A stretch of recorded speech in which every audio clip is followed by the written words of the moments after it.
একদিন এক শিক্ষক তার ছাত্রকে সঠিকভাবে পড়ানোর জন্য অনেক চেষ্টা করল। যোগ কোনোভাবেই তাকে শেখাতে পারতেছিল না। তখন শিক্ষক 4টা আপেল দিয়ে তাকে বলল, এখানে কয়টা আপেল আছে? সে বলল 5টা। শিক্ষক আবারও একটা একটা করে তার হাতে দিয়ে বলল, তোমার কাছে এখন কয়টা আপেল হলো? সে বলল 5টা।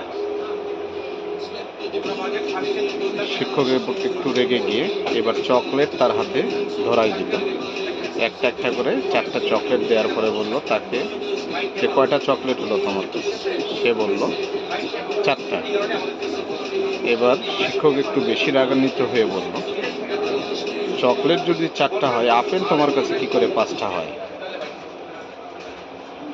তখন ছাত্র উত্তর করল, স্যার, পড়তে বসার আগে আব্বু আমাকে একটা আপেল দিয়েছে, সেই মিলিয়ে আমি সবসময় 5টা আপেলের কথা বলেছি আপনাকে। এটা আসলে একটা গল্প। এই গল্প থেকে অনেক কিছু শেখার আছে।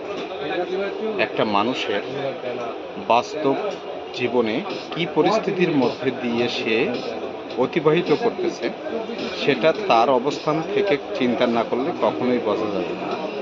ওই ছাত্রর ক্ষেত্রে যেমন বোঝা যায় নাই 4টা আপেল 5টা হলো কি করে, ঠিক তেমনি একজন মানুষের বাস্তব অভিজ্ঞতা থেকে, বাস্তব পরিস্থিতি থেকে সে কী পরিস্থিতির মধ্যে দিয়ে যাচ্ছে সেটা জানাটা অনেক জরুরি।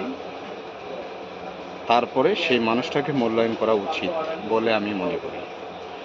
যদিও আমি ছোট্ট মানুষ, আমার কথা ভুল হতে পারে, তবে একটা মানুষের বাস্তব অভিজ্ঞতা বোঝা না পর্যন্ত এই জিনিসটা স্পষ্ট হয় না।